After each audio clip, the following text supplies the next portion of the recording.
All right. Good afternoon, guys. Thanks for joining me today on another episode of Innovations and Integrations. I've really enjoyed a lot of the conversations I've had the pleasure of having with both of you in the past. You guys have unparalleled knowledge and everything that comes about in the EV charging space, a ever evolving and a moving target, as we all know. If you could both take a second, and let's start with you, Jim, and introduce yourself and tell us a little bit about you, your company, and kind of what you're working on right now. Sure. So, National Car Charging just celebrated its 11th birthday. We live up to our name. We've done projects in 48 states. So, I'm looking for the last two by the end of the year. We'll see if we get it. And in that time, we've deployed almost 8,000 ports. So, we're responsible for somewhere between 2 and 3% of the public ports across America. We are a value added reseller. We carry 9 different hardware brands, 5 different networking platforms right now, including serving as ChargePoint's largest value-added reseller in the nation. We work with all sorts of different market verticals, and it's there's not a lot of types of projects we haven't seen out there yet. Yeah, absolutely. Great. And Gabe, could you do a little introduction of yourself as well? Yeah, so Gabriel Andreson, not to be confused with Anderson, and the small guy on the call here, president and co-founder of Inovis Energy. We were founded in September of 2019 out of my business partner and I's last company. We, at the time, decided to get into the EV space as a complementary service. And EV charging is probably now about 40% of our business.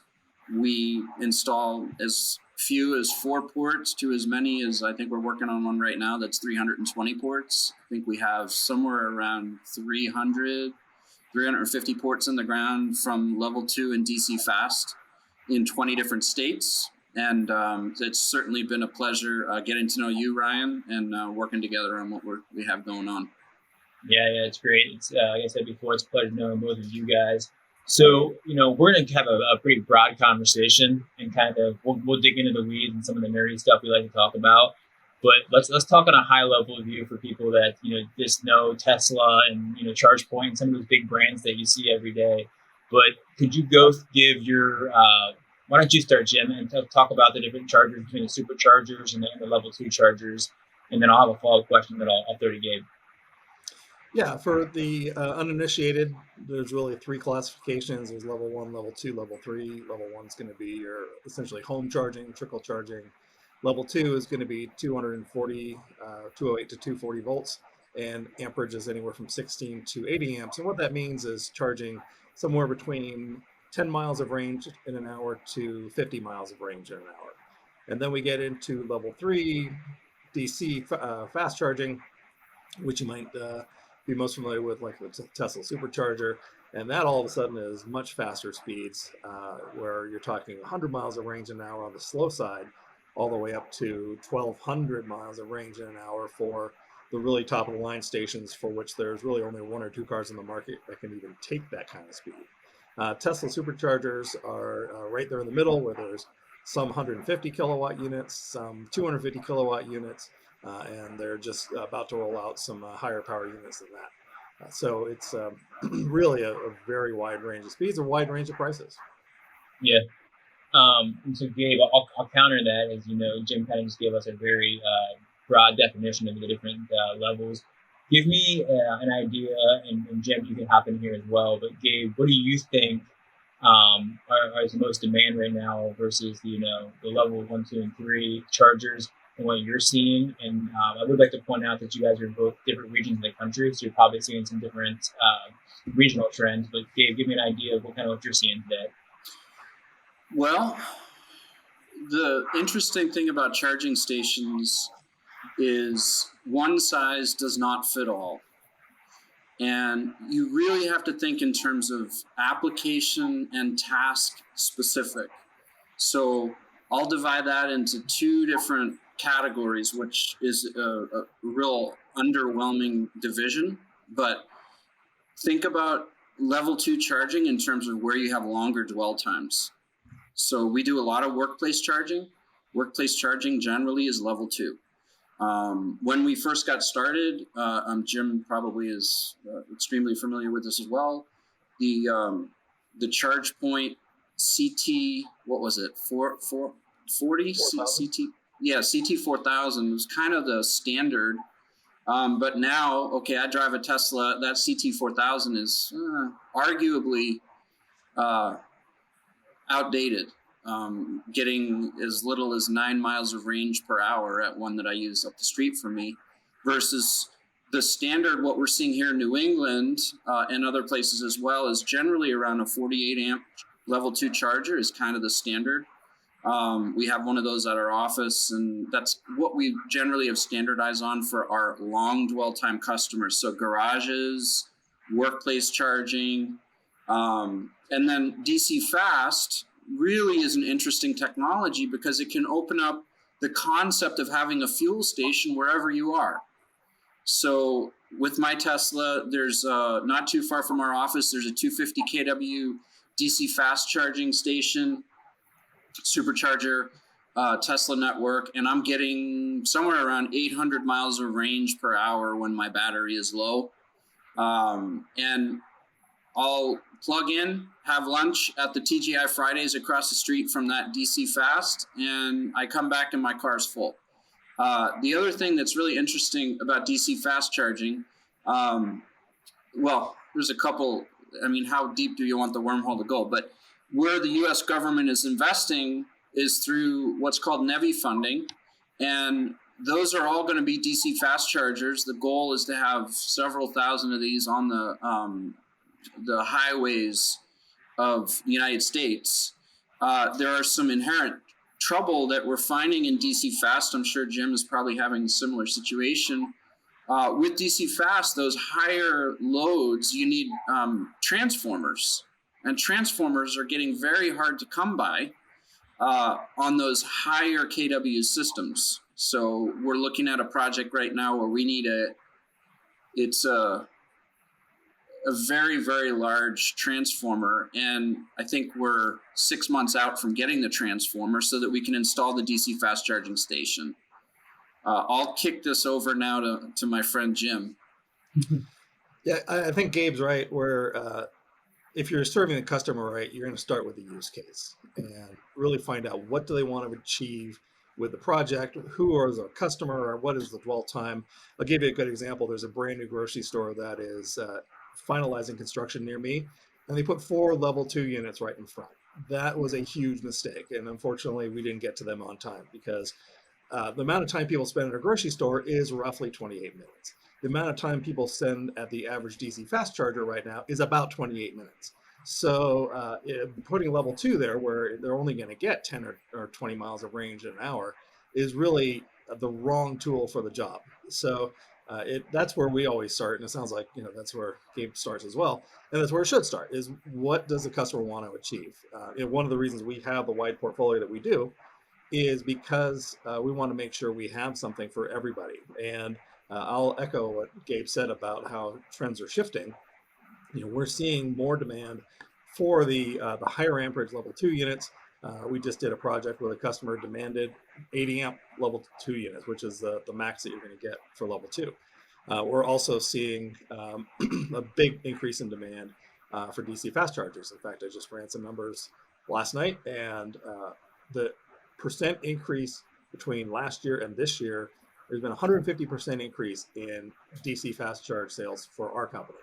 And I expect that to continue as NEVI rolls out. And Gabe is right. Some of the bigger challenges is just supply chain.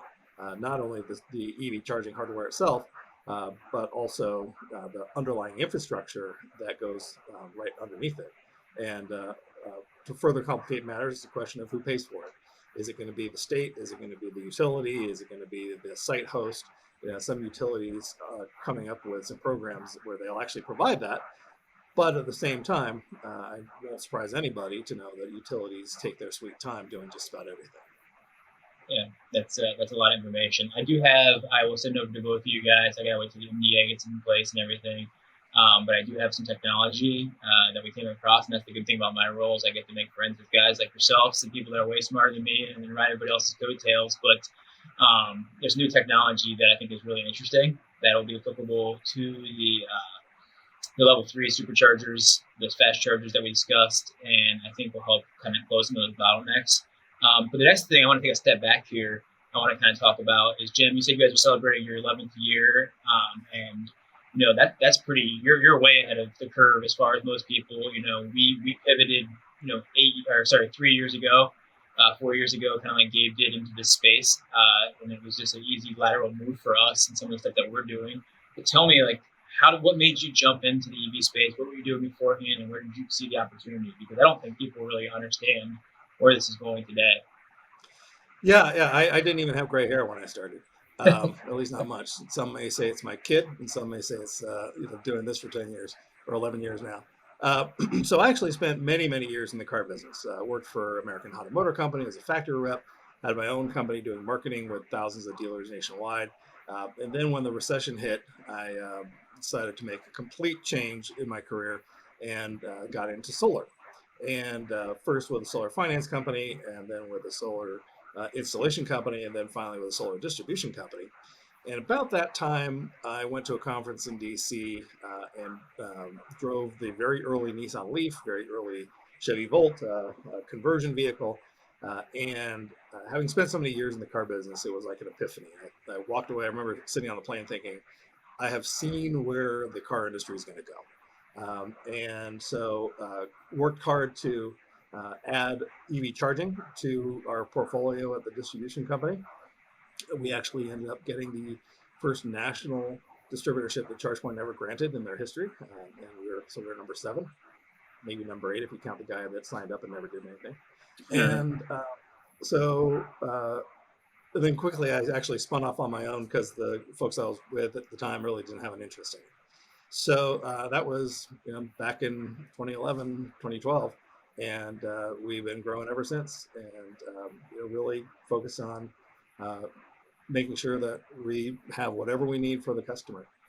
I can remember where back in the early days, one station was made your day. If you got a 2-station deal, you went out to dinner to celebrate. And now we call that 10 a.m. on a Tuesday.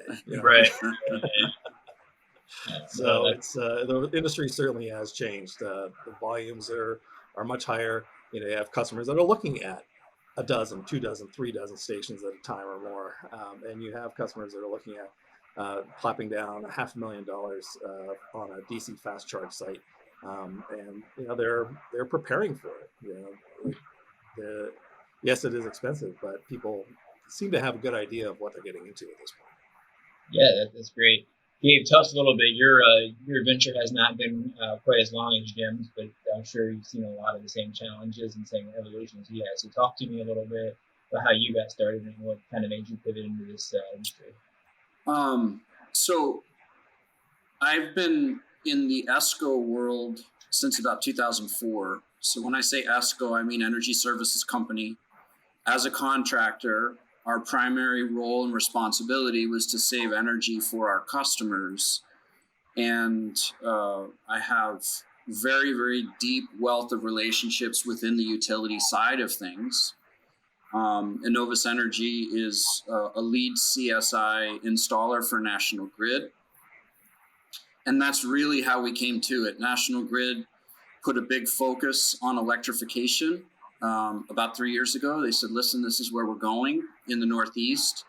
You guys have relationships with us. Would you want to participate in a RFP for the utility where we become an installer for them? We chose to do that, not really thinking it was going to be as explosive as it has been. My business partner, Dalton, and I thought this would be a complementary service that we offer to our energy efficiency customers. What we found is there's a lot of folks in the space that are in the space because of the sizzle, but they don't really know what they're doing. And we've bumped our heads a couple times, but as a result, learned some things that I think other folks are yet to learn. And it's gone as far as essentially become an advisor to one of the manufacturers, a couple of the manufacturers in the space. Because we've rolled our sleeves up and gotten our hands dirty and figured out what it takes to actually design and install, right, Jim? It's not just install, it's figuring out how far that trench needs to go, how thick the wire gauge needs to be to support the charging. And then something that's really, really interesting that I think we're right on the cusp of, and maybe I'm just a little bit behind Jim on this one, but the reality that DC fast charging opens up a whole new revenue stream for a customer. So you're moving so many electrons in such a short amount of time, it can actually become something that's a profitable venture. Whereas level 2 charging, arguably at this point in time, I just don't think there's that much money you could make from level 2 charging. Jim, what do you think about that? Yeah, I think level 2, the third-party ownership model, has been a disaster for just about everybody that's tried it. The biggest provider in the industry has lost over $200 million over the last decade. Went bankrupt once already before it was bought by the current owners.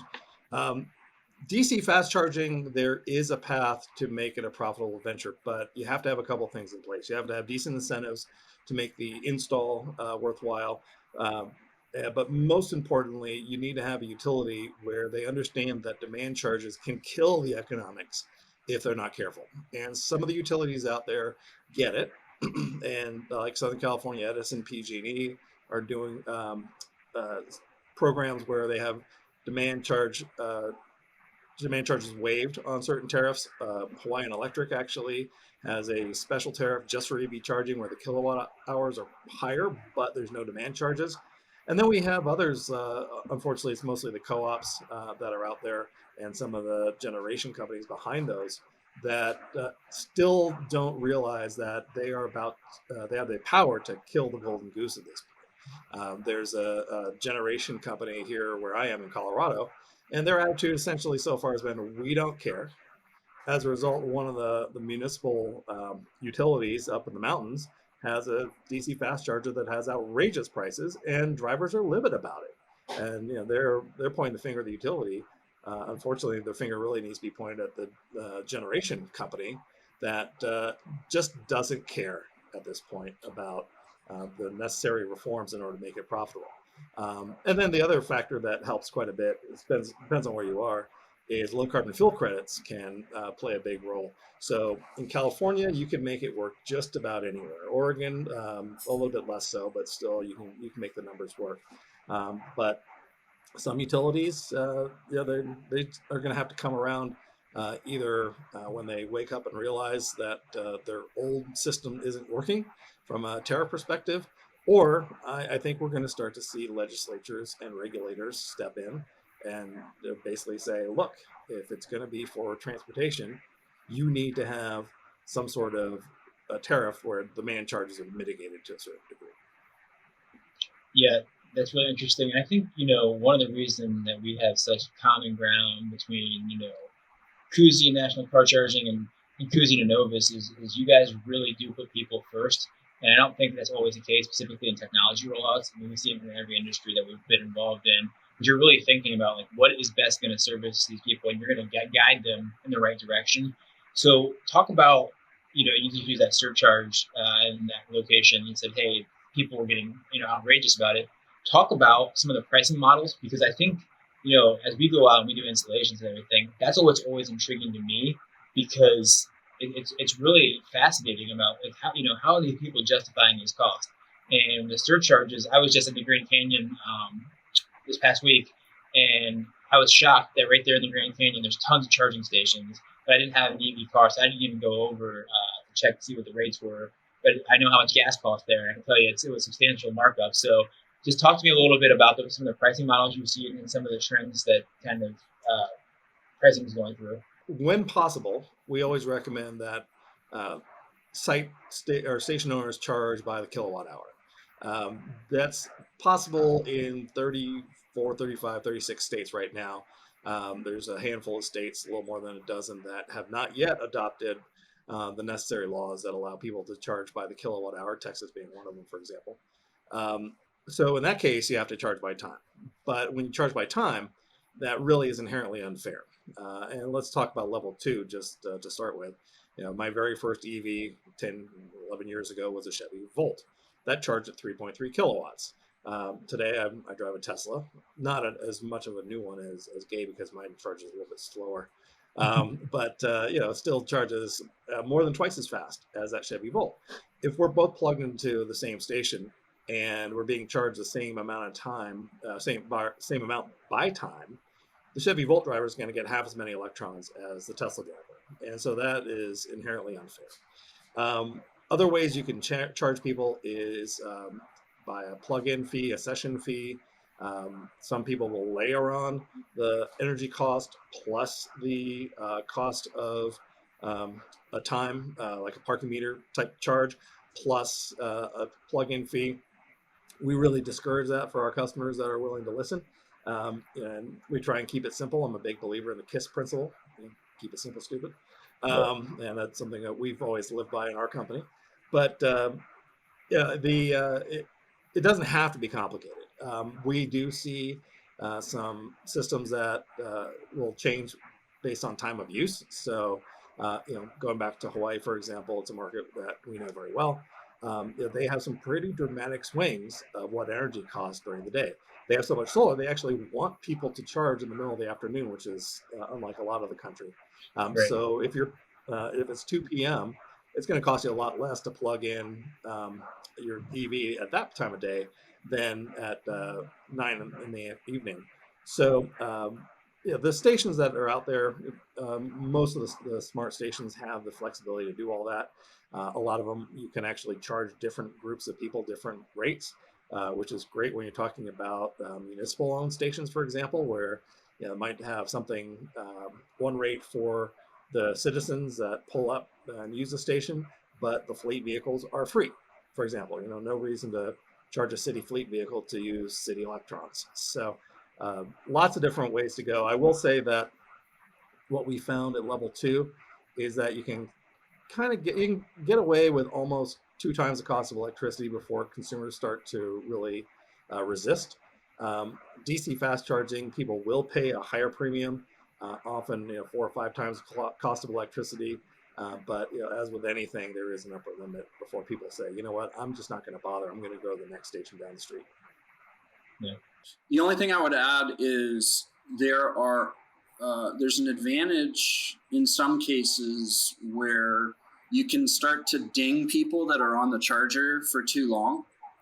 So folks that are concerned about usage and not enough charging heads and so forth and so on, you can actually penalize customers if they're on there past it's full or past an hour or past 2 hours.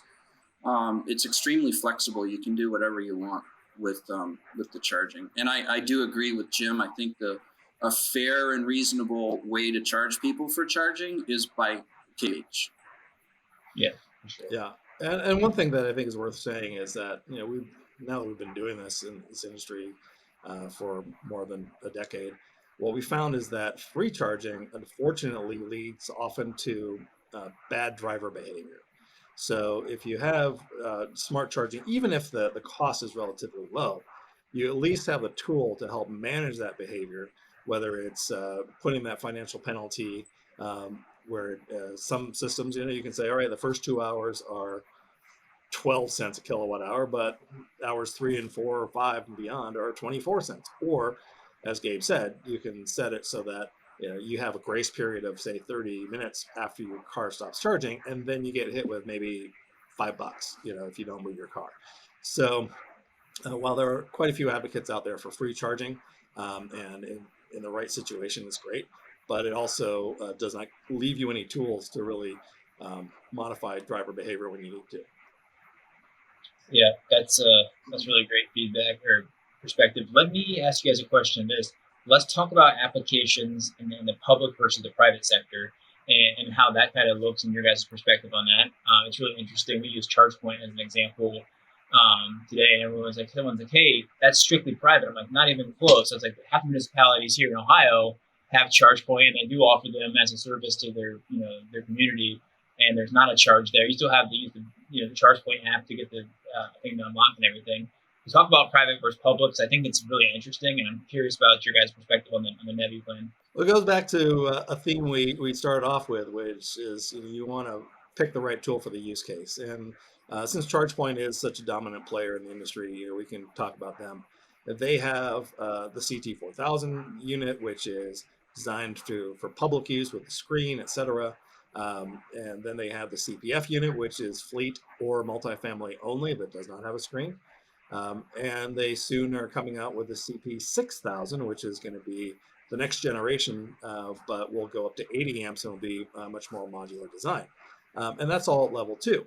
And then you get to DC, and they have the 62.5 kilowatt station that can be paired with another one, so you can get up to 125 kilowatts. And just now we're starting to see the first examples of the Modular Express Plus that's coming out. And you can build those up to 400 kilowatts. And you can mix and match power cabinets and dispensers, so you can grow more power if you need, or you can grow more dispensers if you need. And it's designed to really kind of ramp up as demand grows. So it's really a question of picking that right tool for the job. The CPF, fleet station, you wouldn't see that in the general public unless it were at a multifamily installation. And there's some that are more robust than others. There's a couple that we would sell for a residential customer. We don't do a whole lot of residential. But I would never want to put that in a commercial setting, just because living in somebody's garage at home is one thing, but being out in the elements is a whole other thing. Even if it's designed NEMA 3R, to be out in the elements, some are just more robust than others. So talk about the elements a little bit, Jim. I don't think people realize the effects of the different environments they have on EV cars and the chargers themselves. Can you give a little perspective on that? Yeah, I think we all live in parts of the country to get some snow. And so the hardware you want to make sure is designed in a way that is not going to rust. For instance, it kind of sound like a broken record, but ChargePoint has an all aluminum body. And so, there's no fear about it going rusty. We have a unit at the Honolulu Zoo, which is, 50 feet from the ocean. No rust at all because it's aluminum. We have the very same model at a ski resort in Alaska. And, I've seen pictures of, snow piled up taller than the station, 6 feet tall. People, plowed out of it. And it's still working great. Along with that, with cold weather, you want to have cords that are flexible. Some of the cord manufacturers have figured out how to keep cords flexible below freezing. And most of the major manufacturers have adopted that kind of cord. I'm also a big believer in cord management. As much as I love my fellow EV drivers, we're not really good about getting our hands dirty and coiling cord after even our own use, if not somebody else's use. And so I think cord management is a really smart thing to add for any application, even if it's just a fleet vehicle and the fleet boss can come in and scold their user. Might as well make it easy for them. Might as well keep that cord clean and off the ground. And so we do sell a couple units that don't have it, but we always recommend maybe an aftermarket system or an integrated system if possible. Yeah, we have 2 level 2 chargers at our office. And they're newer additions for us EV drivers. And there's somebody, and I will find them, and I know I'm going to find them, that's not a good cable management person. This is going to come back to bite us in the butt at some point. We're going to start charging at our houses. So, yeah, that definitely resonates with me. Gabe, give me a little perspective on, so, you keep hearing these numbers, 2025, 50% of the cars that come off the line are going to be electric. 2030, X, Y, and Z is going to happen. 2035, a lot of states are mandating that only electric cars. Give me some thoughts you have, Gabe, on where you think we see the next 5, 10, 15 years going with all of this. So here's an interesting segue from the last question, and I'm in total agreement with Jim and you on cord management. 2 additional things to consider, and then a potential solution, which you may or may not be aware of. But what about the trip hazard? And who gets sued if somebody trips? Furthermore, if I could pause, I often will describe cord management as the driver's favorite feature designed by an attorney. Exactly. Get the billboards. Gabe, you can use that line wherever you want. I love it. Yeah. I'm going to have to coin that one. Okay, so if we think about that just a little bit further, what happens, one of the municipalities that we've worked with for quite a long time, we've installed several stations for them, I think 12 or 15, something like that. I went back to do some lighting stuff for them and saw that one of those chargers is essentially located in a puddle. Now, the charger itself is not in the puddle, but you have to park in a puddle to get access to the cord. Well, this is New England. What happens in the middle of wintertime if somebody goes to plug that car in and falls? So where I'm segueing is this really interesting technology. The company's called Hevo. They're based in New York City at this point, and they have wireless charging.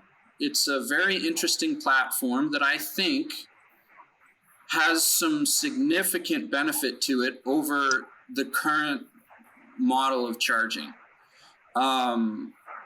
If you consider winter charging, how do you handle that with respect to lawsuits? If somebody gets hurt, it's going to be flying. And if you have wireless charging, that takes that equation out. I think they've also done something about a charging lane in Detroit, where literally you can charge as your vehicle is going over the top of it. The limitations when we spoke to them, which was I think 2-3 months ago, was their pack is set up for a Nissan Leaf. And Tesla has not been very friendly with respect to playing around with their technology, but I think that there is a case to be made for wireless charging, though it's less efficient. You lose some electrons in the process. My first efficient vehicle was a Toyota Prius, and I got it because my company took my gas card away and decided to go to a monthly stipend. And so I went and got the Prius and was happy with 50 miles a gallon, but really unhappy with the performance. I used to say there was a gerbil, maybe 1.5 gerbils in the engine compartment. Getting on the highway was a stressful event. Then, flip forward, I ended up getting a Ford Fusion Energy, which was a plug-in hybrid. I found that to be a great car. Then when we started doing all this stuff in the EV space, I thought it was appropriate to practice what I preach. And so I got a Tesla. Something that I think is really interesting is, number one, EVs work really well. It's a pleasure to drive that car. The autopilot feature is amazing. And I don't see any reason why people wouldn't own electric vehicles. Though in Massachusetts, with our current administration doing what it's doing, residential customers as of November, so it's in effect now, are paying 50 cents a kilowatt hour for electricity. That is an effect of shortage of natural gas and the real pressure to not be using natural gas for power. So I think that EV makes a lot of sense, but we have to build it out in a way that's sustainable, because if it's not sustainable, it's not sustainable. So the other thing that I think we haven't touched on that I'm really passionate about, because I really believe it's factual, and Jim, you probably can concur on this one, but one of the reasons why I went with Tesla instead of Lucid or Polestar or any of these other manufacturers is because of the Tesla charging network. Wherever I go, in Massachusetts and Connecticut, there's always a supercharger close by. And I'm looking at Lucid. I like the design of the vehicle. It looks like, really interesting to me, but I feel like the supercharging network is not as robust as it needs to be for me not to have range anxiety, because there are days where I travel 250, 300 miles to a destination to look at work and then want to get home. So I'd be interested, Jim, what your perspective is on that. Yeah, it's going to be really interesting to see what happens with two things or something that happened last week, which was Tesla opening up their plug standard. And there's two branches of that decision. One is opening it up to any manufacturer that wants to use it, but also allowing charging station manufacturers to add that Tesla cord. It's something that has been physically possible for a long time, but my understanding is that it's something that the lawyers have put a barricade around. I've seen prototypes of charging stations with a Tesla cord, and not to name names, but the manufacturer told me, yeah, we got a hand slapped. Now that hand won't be slapped. So yeah, I can tell you, this is not going to be a secret to anybody that's installed the CP250.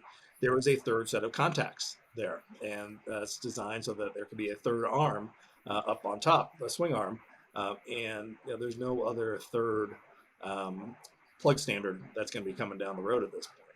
So that's kind of interesting, but also Tesla's already opened up the supercharger network to non-Teslas in Europe, and they have a design. Actually, they've moved mostly to the CCS2 plug in Europe, and there is a design in the patent book right now that Tesla has not installed yet, but a station where you can grab either the Tesla cable or a CCS1 cable for the US. In Europe, you can add yourself to a Tesla account, even if you don't have a Tesla, and you get charged a little bit more. But Tesla's motivation for doing that is this NEVI program. They won't qualify for any of the NEVI funding if it's a closed system. By opening it up to other drivers, it all of a sudden makes them eligible for this $5 billion that's going to be coming down the road. So, having said that, they're the Electrify America and the EVgo networks. They are getting to the point where you can pretty much drive coast to coast, but they are not nearly as ubiquitous as Tesla. Yeah. But I think we're going to see, that's going to it's underway. Take care of itself. Yeah, and then that's the whole point of NEVI is that every 50 miles there's going to be 4 minimum 150 kilowatt unit stations. There's a couple parts of the country, and Gabe, this may be hard to comprehend given that you're in New England, but we have a stretch of road from the border of Colorado into Utah, 100 miles, nothing. There's like 2 highway exits, no services whatsoever. And so, nobody knows. Are they going to run a 50-mile line? Are they going to put in a 2 megawatt wind turbine? Are they just going to say, look, we can't do it? There definitely is no economic case to build the NEVI station there. But these are some of the things that we're going to have to figure out. And, these are the riddles that are fun to solve. One thing we haven't touched on here, and we could probably go for another hour if we were to get deep into it, and that is storage. We talked about demand charges earlier. One antidote to demand charges are reformed tariffs. The other one is on-site storage. And there's a lot of folks that say they have solutions coming. Not a whole lot that are on the market yet, 1 or 2. But I think we're going to see that play an important role moving forward as well. Yeah, that's really interesting. Yeah, so let's talk about some of these trends beyond this. What kind of ancillary products are you guys see? I think that's the fun thing for me. I think that's what I like to see. I think we all have to come back. I know that Gabe and I have seen some products that he shared and vice versa. What are some of these ancillary products? That's where I think there's a lot of opportunity is these businesses that are supplementing and improving the infrastructure, doing that. Can you talk about some things? You don't have to use names if you don't want, but talk about some ancillary products. Gabe, I know you just mentioned the wireless charger, but are you guys seeing anything else that got you excited right now? Precast bases. This is pretty simple. Precast bases, where you basically can order the base so you can do your installation in the wintertime. You don't have to leave and come back because you poured the concrete. That's pretty good. Yeah. I'm looking at a product that we may add to our portfolio that I saw at a trade show a couple weeks ago. And it essentially is all the infrastructure needed for a NEVI site in one box. You literally buy it, you ship it, you plop it down, you hook it up, and everything's in there. And you're not waiting for the transformers, you're not waiting for the service panels. It goes connects to the utility on one side and connects to your 4 charging stations on the other side. It is not cheap, but when you factor in the cost of all the other equipment and and then the labor to put it all together, it actually starts to pencil out pretty easily. So ways to make those installations easier, I think, is going to be really interesting. There's a solar parts manufacturer called Shoals. They make wire, and they actually came out a couple weeks ago with a completely overhead system, so you don't have to dig up the ground. And that's something I'm going to be digging into to see how feasible that may be moving forward. And that's not a plug for them. I just heard about it, but we haven't used it yet. Yeah, we're looking at some similar things that are done in the industrial sector with the trucking community, and they were level 2 and level 3 both, and sometimes it's a blended model as you kind of look at it that way. So that's really interesting to us as the different ways people are spending this and trying to find ways to continue to add value. Can you talk about some of the micro and macro transit trends you guys are seeing, and whether it's buses, trucks, or whatever, public vehicles? Tell me a little bit about what you guys are seeing in that space. Rivian's pretty interesting, though they're losing money hand over fist. I don't think that that's going to be their long-term story. They've got the truck there, the Ford Lightning. Something that's interesting that I think most people don't quite understand is the 80 amp protocol. I don't think that, and Jim, please correct me if I'm wrong, but as I understand it, that wouldn't make a difference to me or you with our Tesla, because our bandwidth is what it is. That helps with cars that have not yet been developed other than the Ford Lightning, and there's a couple others that would accept that full 80 amp protocol. Yeah, from the passenger vehicles, it's going to develop differently than the commercial vehicles. I'm a big believer that there is no reason a school bus today, unless it's going interstate, needs to be gas or diesel powered any longer. Let me put it this way: 80% of the school buses in this nation, no reason they cannot be electric, and they ought to be electric. And then I'm thinking about my own kid that gets on a bus and goes to across the state for debate tournaments, but that may be the exception to the rule. We're seeing a lot of action on the medium duty side right now. Fleets are what I love working with fleet managers and folks that are making decisions about fleets is you lay out the numbers and they make a decision on the numbers. It's not emotionally driven. And there's a reason why Amazon has 100,000 Rivian vans coming, because those are predictable routes. They can right size the battery, and it's really easy to actually make that work. And so we're going to see the big push in light duty, then medium duty, but even heavy duty. I'm excited to see what the Tesla Semi can do. But at the same time, their mega charger is dispensing huge amounts of energy, and how is that going to be generated?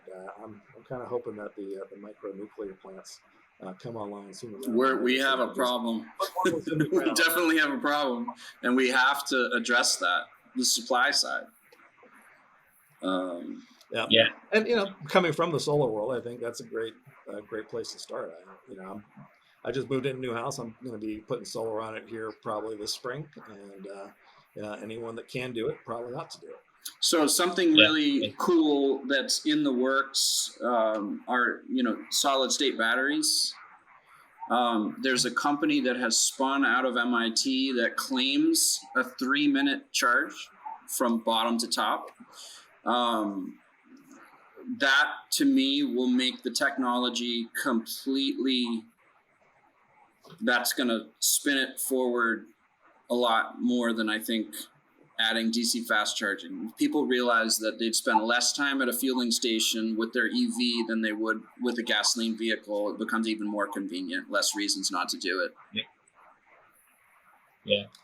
There's so many billions of dollars going into battery research. It's fascinating to see. There's a solid state company up the road from us that actually got a charger from us so they can test some of their products. I'm always keeping an eye on what they're doing because somebody's going to unlock this sooner or later. Yep. I think you're right. Yeah, it's going to happen for sure. So I know we're getting kind of close on time, and I think that we probably get to keep this conversation going on for 5 or 6 hours. Maybe we'll do it again the first part of the year and kind of, hone it in on something not as general as this. But I think I'd like to have your guys' perspectives. Colorado's pretty forward thinking about all of this, and the eastern states and Massachusetts seems to be getting on board as well. I just got back from Arizona, and I was shocked about how many chargers there are in Arizona. I mean, even in some pretty rural areas, I kept saying to my wife, like, holy cow. You don't see that kind of saturation here in Ohio. And I think Ohio is still trying to catch up with everything. But yeah, just give me any perspective of what you guys think, where you think this is all going, or something that gets you excited about the next phase of this. Dave, you wanna Well, I think, I think Jim covered it well. Part of the reason that we've been able to do what we've been able to do in such a short amount of time is because of utility incentives. And for states that want to accelerate, pun intended, the EV adoption, they need to open up their purses and incentivize people to put these stations in. There's no question that EV is a disruptive technology. Just drive one. If you're wondering, just go drive one. It's an exciting time to be in the space, and I don't think it's going anywhere. I think we have basically begun to scratch the surface of where this is headed, and it's really thankful to be a part of it. I think we're going to see even more rapid adoption. The biggest constraint is going to be supply chain.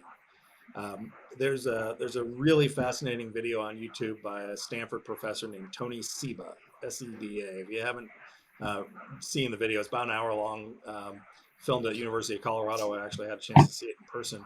And his focus is the consumer adoption curve. And there was a day when nobody had a tablet.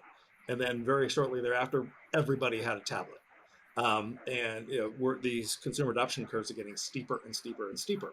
Now, cars are a little bit unusual in that it's a more expensive product and it lasts quite a long time. But still, Gabe's right. Once you drive an electric car, you really don't want to go back. So, I think the other thing that we're seeing from a sales perspective is there are industries we've been talking to for years and years and years that for a long time, kind of said, all right, I'll pay attention to it someday. And now all of a sudden realize that this is something they have to do. The multifamily industry is a good example of that, where most of the large companies out there that are running multifamily properties, they now get it. They now realize that this is an amenity that is as important as having that exercise room as anything else. And we did a project in Los Angeles where I was chatting with the manager.